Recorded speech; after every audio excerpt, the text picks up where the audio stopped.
Lorsqu'un morceau de débris survit à la rentrée, il se déplace à une vitesse de 200 km/h avant de toucher le sol.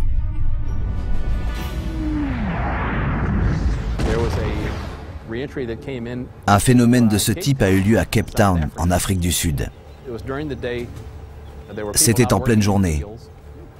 Les gens travaillaient au champ, ils ont regardé vers le ciel et ils ont vu cet objet arriver vers eux. L'Aerospace Corporation, sise à El Segundo, en Californie, est une entreprise qui collecte et étudie les débris spatiaux pour des sociétés militaires et privées. Voici un morceau de ce qui fut autrefois un débris spatial. C'est une partie de l'étage d'une fusée utilisée pour placer en orbite un satellite GPS. Vous pouvez voir ici l'empreinte des fixations qui était fondue lorsqu'il est arrivé en bas. Nous avons découpé des échantillons pour essayer de comprendre ce qui s'était passé, quelle chaleur avait été atteinte. Et nous avons utilisé ces informations pour améliorer nos modèles. Il est important de comprendre comment ces morceaux ont supporté la rentrée dans l'atmosphère terrestre pour la construction des futurs vaisseaux et satellites spatiaux. Réparer et réutiliser des éléments essentiels pourrait permettre de réduire notablement les coûts de fabrication. Pourtant, la collecte des débris spatiaux demeure une opération délicate. Les 3/4 de la surface de la Terre sont couverts d'eau. Beaucoup de débris tombent donc dans la mer. Il est très rare que l'on en trouve au sol. On estime que la quantité de débris spatiaux aura doublé en 2050. Mais cela ne fait pas renoncer les entrepreneurs qui continuent à explorer l'orbite terrestre comme un terrain pour leurs futures activités. Pour seulement 2 500 $, des Memorial Spaceflights ont été mis en service en 2008. Il s'agit d'envoyer dans l'orbite terrestre basse les cendres d'une personne aimée. C'est la fin idéale pour quelqu'un qui rêvait de visiter un jour l'espace extérieur.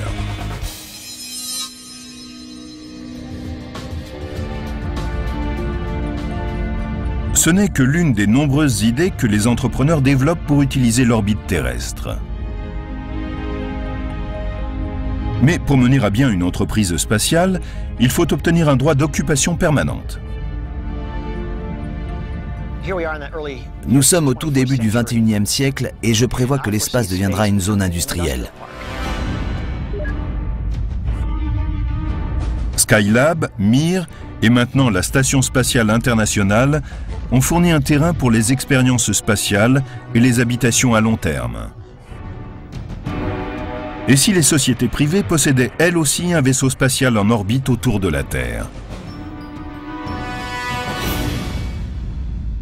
Je pense que nous avons été et que nous sommes encore la première société à avoir déployé ce type de structure.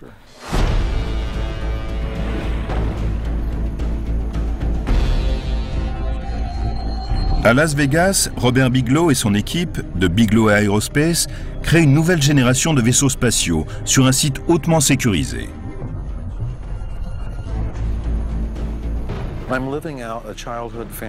Je réalise un rêve de gosse. Je pense que nous sommes engagés dans quelque chose de vraiment important. L'industrie privée explore aussi les opportunités qu'offrent les limites de notre espace. Bigelow Aerospace développe des modules gonflables, appelés Genesis, destinés à être placés en orbite. Leur technologie s'inspire de celle de la NASA. Je suis tombé sur un article qui parlait d'une technologie sur laquelle travaillait la NASA. Et j'ai pensé, oh mon Dieu, c'est génial. La NASA a développé un module d'habitat gonflable, appelé Transab, qui devait être relié à la station spatiale pour fournir plus d'espace vital. Mais ils n'ont jamais eu les moyens de réaliser ce projet. En fait, après un certain nombre d'années, nous avons acquis auprès de la NASA la licence de ces brevets. Le concept est ingénieux. Les vaisseaux spatiaux Bigelow sont des modules gonflables qui restent pliés dans le nez d'une fusée non habitée au cours de son lancement. Ils triplent ensuite de volume pour atteindre leur taille maximum une fois qu'ils sont placés en orbite. Dans une fusée porteuse, vous avez énormément de place. Comme dans cette bouteille, par exemple. Si vous lancez quelque chose qui peut ensuite tripler de volume, Vous pouvez emporter beaucoup de choses. Nous utilisons du gaz comprimé pour lui donner sa taille finale. Le vaisseau gonflable peut être adapté à tout ce dont peut avoir besoin le client. Laboratoire de recherche, atelier de fabrication, espace hôtelier, toutes les activités qui peuvent se loger dans l'orbite terrestre. Nous pouvons accueillir toute une variété de clients et ils ne devront payer que pour la durée précise qui les intéresse. Le vaisseau spatial est composé de matériaux très durables mais flexibles, appelés Soft Good Systems. Vous roulez sans arrêt sur ce type de matériaux. Vous utilisez par exemple des pneus qui sont des systèmes gonflables solides et très fiables. Bigelow n'a aucune inquiétude quant à la fiabilité de ce système de lancement. Les 18 fusées de lancement Dniepr qu'il utilise sont celles auxquelles les Russes se fient pour leurs chargements les plus précieux. À l'heure actuelle, ils ont environ 1100 de ces fusées, dotées de missiles nucléaires. Ce n'est pas la fusée qui pourrait être pour nous source d'échecs. Une fois en orbite, les équipements sont alimentés par 4 panneaux solaires, tout comme la Station spatiale internationale. Le vaisseau spatial Genesis est une nouvelle génération de stations spatiales, et cela pourrait être une nette amélioration pour l'appareil conçu par les organismes officiels.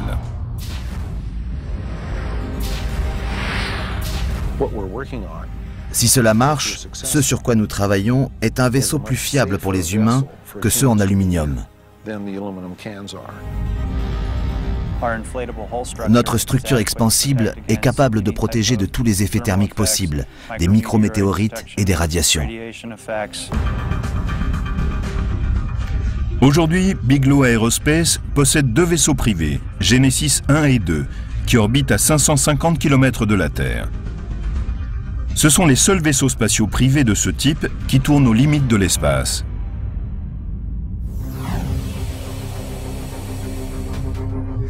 Lancer un vaisseau spatial en orbite autour de la Terre est un premier défi. Choisir l'inclinaison nécessaire à sa mise en orbite en est un autre. L'orientation d'une orbite est simplement la mesure en degrés de l'inclinaison par rapport à une ligne qui passe par l'équateur. Vous pouvez avoir de 0 degré d'inclinaison jusqu'à 90 degrés. Une inclinaison de 0 degré signifie qu'il n'y a aucun angle à partir de l'équateur. C'est ce qu'on appelle une orbite équatoriale. Alors que si vous avez un angle de 90 degrés à partir de l'équateur, c'est une orbite polaire. Les satellites et les vaisseaux spatiaux sont lancés selon différentes inclinaisons en fonction de leur mission, car cela les fait survoler différentes parties de la Terre. Si vous tournez autour de la Terre et de l'équateur, que verrez-vous? Ce qui est juste en dessous de vous est l'équateur, alors choisissez une inclinaison de 56 degrés et cela couvre presque toute la population du globe. Un satellite d'orbite polaire peut apercevoir la Terre entière en quelques rotations orbitales. Tandis que la Terre tourne lentement en dessous, le satellite continue à décrire une courbe au-dessus de nos têtes et peut observer tout le globe en un court laps de temps. Dans une mission d'espionnage ou d'observation, des orbites synchronisées sur celles du Soleil permettent au satellite de passer au-dessus d'un même point chaque jour à la même heure. Il se déplace d'1 degré chaque jour pour rester synchrone avec le Soleil en un endroit donné. Comme il est nécessaire d'être constamment en communication, les satellites géosynchrones sont placés très loin de la Terre et par conséquent des continents entiers sont dans leur champ de vision. Ils suivent la rotation de la Terre et semblent planer dans le ciel. Cette situation en orbite est très utile, parce qu'ainsi on peut constamment rester en contact par radio ou télévision avec un point au sol. L'orbite terrestre est une extension dans l'espace de l'occupation terrestre. Et si ces projets se déroulent bien, l'industrialisation des limites de l'espace se produira dans un futur proche.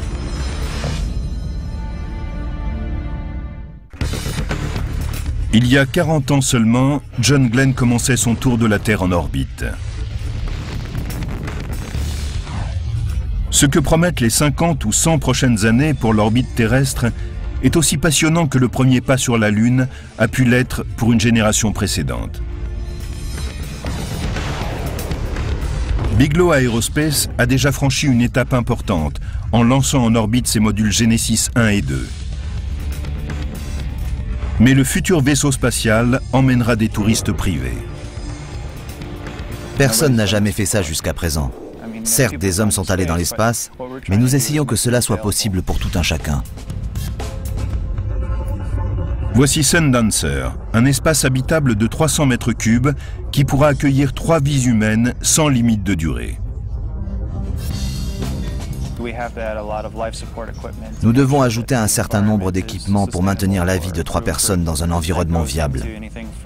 Il s'agit de la concentration d'air et du système fournisseur d'oxygène qui doit recycler le CO2 à travers un contrôle rigoureux de la chaleur et de l'humidité. Le vaisseau Sundancer offre plus d'espace que celui dont dispose la Station spatiale internationale.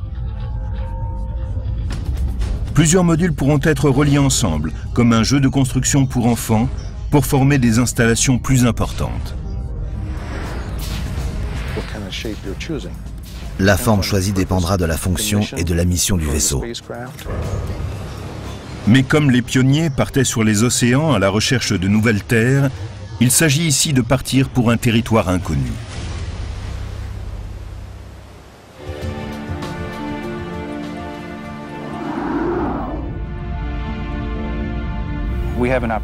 Nous avons la possibilité que cette vision devienne réalité.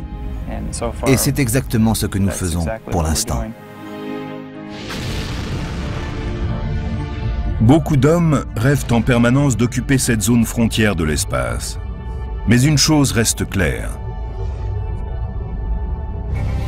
La Terre a besoin de trouver un moyen facile d'envoyer vaisseau spatial, chargement et personnes dans l'espace pour profiter de l'orbite terrestre. Cette idée est exaltante. On a vu toutes sortes de concepts, comme des ascenseurs de l'espace. Et même une fontaine de l'espace. Il s'agit d'une onde de particules à haute charge énergétique qui placerait des cargaisons en orbite terrestre. La clé est de trouver un moyen peu coûteux d'envoyer ces équipements dans l'espace. Les ressources spatiales pourraient aussi être exploitées dans une installation qui tournerait autour de la Terre. On pourrait utiliser les ressources de la Lune et des astéroïdes proches pour construire certaines choses dans l'espace même et ne pas avoir à dépenser trop d'argent pour les lancer depuis le sol. Lewis et Clark, quand ils ont traversé le continent américain entre 1804 et 1806, n'ont pas emporté avec eux depuis Saint-Louis l'eau potable ou le bois de chauffage dans leur périple vers l'Est. Ils ont utilisé ce qu'ils trouvaient sur leur route. Le plus grand cadeau de l'orbite terrestre pourrait être une énergie renouvelable. Imaginez une série de panneaux solaires qui généreraient assez de puissance pour éclairer un continent. C'est sans doute l'une des voies les plus prometteuses des 50 prochaines années. Il s'agit de trouver un moyen de fabriquer des collecteurs solaires bon marché, puis de construire des antennes au sol. Ainsi, nous pourrons utiliser l'énergie solaire qui est inépuisable et réduire notre dépendance envers les réserves limitées de carburant et d'énergie de la Terre.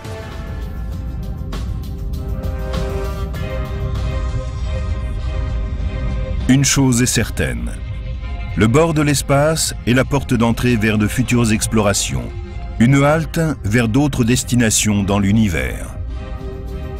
Je suis impatient de voir ce que seront les prochaines décennies. Aujourd'hui, la Terre est vraiment le jardin d'Éden de l'humanité. Depuis que nous y vivons, nous avons pris soin de notre planète, de nos parcs, et nous avons préservé les choses que nous aimons.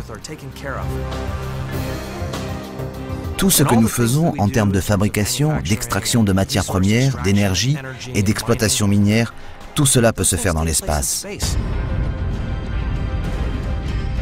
Et évidemment, l'orbite terrestre basse est une porte d'entrée vers le reste du système solaire.